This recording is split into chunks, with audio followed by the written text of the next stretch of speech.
தவக்கால சிந்தனை. நீதிமான்களை அல்ல, பாவிகளை மனம் திரும்புவதற்கு அழைக்க வந்தேன். இன்றைய சிந்தனை: இயேசுவின் வருகை ஒரு மருத்துவரின் வருகை போன்றது.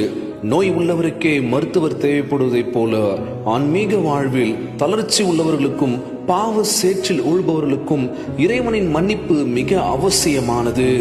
நான் நீதிமான் என்று எண்ணி தற்பெருமை கொள்ளும் இதயங்களில் இறைவன் நுழைய முடிவதில்லை. ஆனால் ஆண்டவரோ நான் ஒரு பாவி என்று தன்னை தாழ்த்தும் உள்ளங்களில் இறைவன் தனது அரியணையில் அமர்ந்து கொள்கின்றார். ஆழமான தியானத்திற்கு அழைப்பதற்கு நம் ஆண்டவராகிய இயேசு கிறிஸ்து அவரோடு காத்துக் கொண்டிருக்கின்றார். மனமாற்றம் என்பது நம்மிடம் உள்ள குறைகளை ஏற்றுக்கொள்வதில் தொடங்குகின்றது. நம் பூர்ணமானவர்கள் அல்ல என்பதை உணரும் போதுதான் கடவுளின் கருணைக்கு வழிவிடுகின்றோம். அழைப்பு அனைவருக்கும் பொதுவானது. இயேசு யாரையும் ஒதுக்கி தள்ளவில்லை. வரி வசூலிப்பவர்கள், பாவிகள் என சமூக முத்திரை குத்தியவர்களோடு அவர் அமர்ந்து உணவு அருந்தியது அவர்களுக்கு புதிய வாழ்வை தருவதற்காகவே.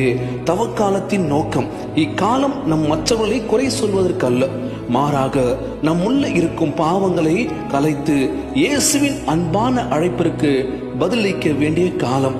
இன்றைய மன்றாட்டு: அன்புள்ள இறைவா, நீர் நீதிமான்களை தேடி வராமல் எங்களை போன்ற பாவிகளை தேடி வந்ததற்காக உமக்கு நன்றி கூறுகின்ற ஆண்டவரே, எங்களது அகந்தையை அகற்றி உண்மையான மனமாற்றத்தோடு உம்மிடம் வர அருள் தாரும்.